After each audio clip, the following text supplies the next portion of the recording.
Las máquinas no se equivocan, los humanos sí. Por ejemplo, si pongo a calcular a una persona esta operación matemática, a menos que sepa las reglas de juego en matemáticas, va a poder llegar a la respuesta correcta. Pero si esta misma operación le pongo a hacer a una calculadora, de seguro va a llegar a la respuesta correcta. Esto me hace pensar que para que la calculadora llegue a la respuesta correcta, quiere decir que siguió un orden lógico, contrario a lo que pasa en una discusión entre dos personas. En un debate entre dos personas, cada una defiende su punto.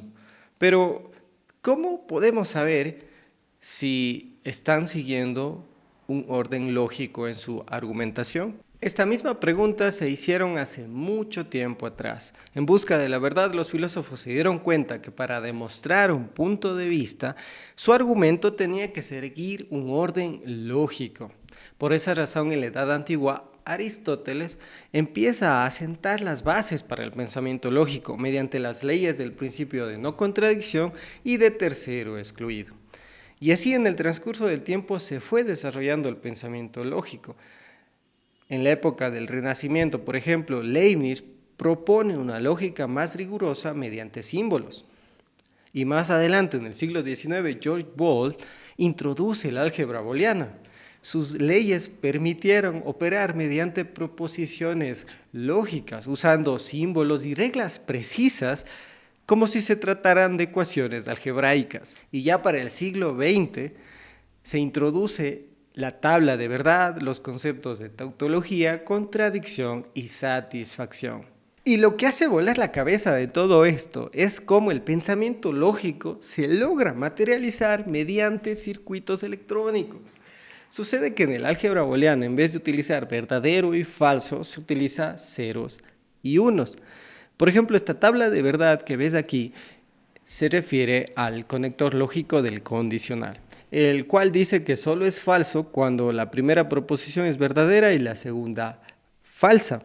Esta misma tabla se puede ver mediante ceros y unos de esta manera, el cual se materializa mediante compuertas lógicas utilizando solo la compuerta NOT y una compuerta OR, siguiendo esta topología. Y de la misma manera, todas las compuertas lógicas, la negación, conjunción, disyunción, bicondicional, condicional, todas estas se pueden hacer el equivalente en álgebra booleana, utilizando compuertas lógicas como NOT, OR, AND, NAND, en fin. Lo fascinante de todo esto es que las compuertas lógicas llegan a convertirse en bloques fundamentales para la creación de memorias, de registros, de unidades aritmético-lógicos y unidades de control. Prácticamente todos estos son subsistemas de un microprocesador, de una computadora, de un celular. Por esa razón, gracias al pensamiento lógico, se pudo la idea materializar en circuitos electrónicos. Gracias al desarrollo del pensamiento lógico se crearon las ciencias exactas. Pónganse a pensar, por ejemplo, en matemáticas. El teorema fundamental del cálculo que lo demostró Isaac Newton. Este teorema dice que la integral de una función es la antiderivada. Claro, este teorema se tuvo que demostrar de forma clara y precisa. E Isaac Newton así lo hizo.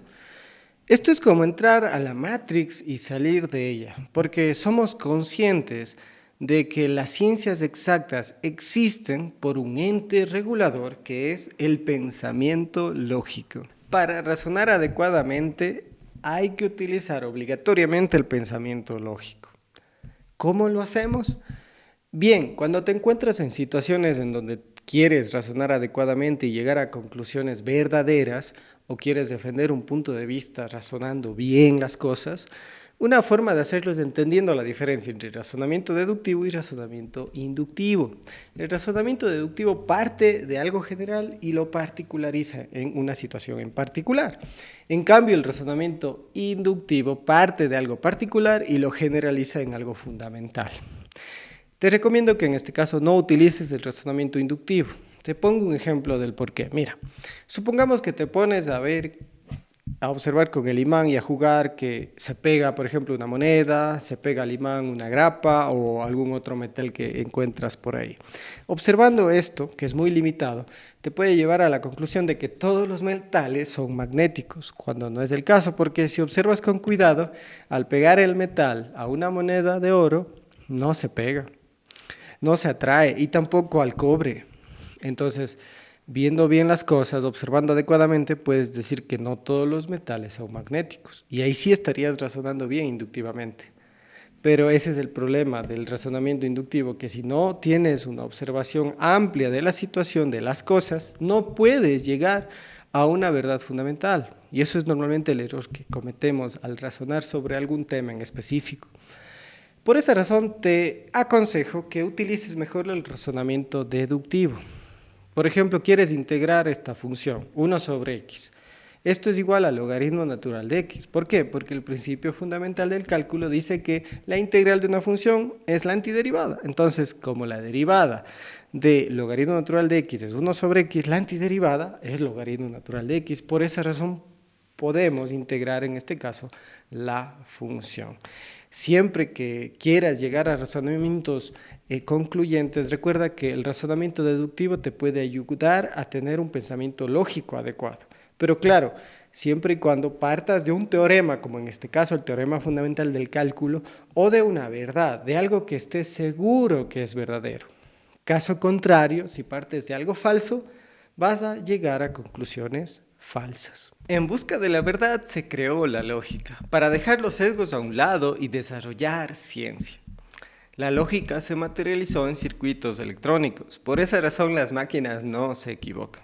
Y claro, todo esto es gracias a la capacidad inherente que tenemos como seres humanos, capacidad de raciocinio.